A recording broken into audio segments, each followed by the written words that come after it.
Hey, what's up guys? Thanks for stopping by the channel. So for this video, we're going to be talking about the first Panerai that's entered my collection, and that is this Panerai Submersible, also with the reference number PAM682. As you can see, this is a pre-owned piece. I think the card dates it to 2018. But any scratches you get on this watch, I just think adds to the overall character and design of Panerai watches in general. I really like how most of the case is done with some fine brushwork, some radial brushing on the top of the bezel insert, and you have pops of high polish when it comes to the actual bezel indexes, and when you look at the dial itself, all of the applied markers have a high polished silver surrounds, and you have high polish outlining the handset as well. So as far as divers go, this is a 42mm dive watch. In terms of comparison to other watches in my collection, I'll just hold this up against my 44mm Breitling Super Ocean. So not too much of a difference when you factor in their patented crown protector system here on the Panerai. Also, the lug-to-lug is fairly similar, but I think Panerai does a really good job with how they allow you to swap straps, because this is a strap monster. They have this patented system. I think other watches in the Richemont umbrella do the same thing, where if you just push in these two buttons here, the entire retaining bar will slide out, and then you can just replace straps that way. And it's a really secure way to keep the strap on the watch without using spring bars. It's actually better in my opinion. Now functionally, I don't know how reliably you can say that this would be like an ISO certified diver. You really have poor indexes. On the bezel insert itself, it does measure 1 to 15 minutes, and then you really have 5-minute intervals here. And then on the dial, there's no minute track to be found whatsoever. So sometimes you are kind of guessing, like with the minute mark, where exactly it lines up. Now, if you really want to set this watch accurately and you don't want to wait for every 5-minute interval, you can simply actually rotate the bezel around to where your minute marker starts, and then you will have a better reference of time that way. So not as practical when it comes to timekeeping, but I really just like the design of this watch. It's different from anything else I have currently in my collection. Really loving the sub-seconds hand that's on the dial, positioned close to a 9 o'clock. Very nicely color matched date disc at the 3 with white text for the date of the month. Overall, I will say the legibility on this watch is pretty good. You do have kind of like a skeletonized handset, but the portions that are filled in white are lumed, as are the applied indices on the dial and the sub-seconds hand as well. And of course the bezel pearl at the 12 o'clock position. It's a bi-lume application when you're talking about poor lighting conditions.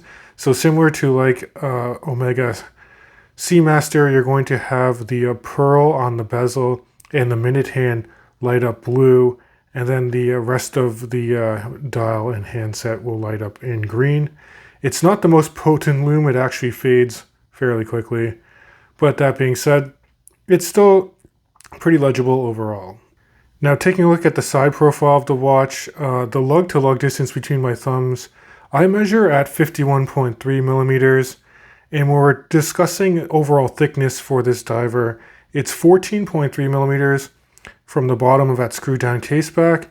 And of course you can see the Italian Navy frogman there riding a submersible, and then to the top of a flat sapphire crystal.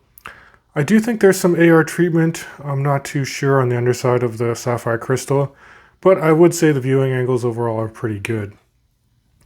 And I will mention that that lug opening between the retaining bar for the lugs is an even 22 millimeters, so you can accessorize with various straps, and I know the Paneristi love to do that, and I highly recommend you do.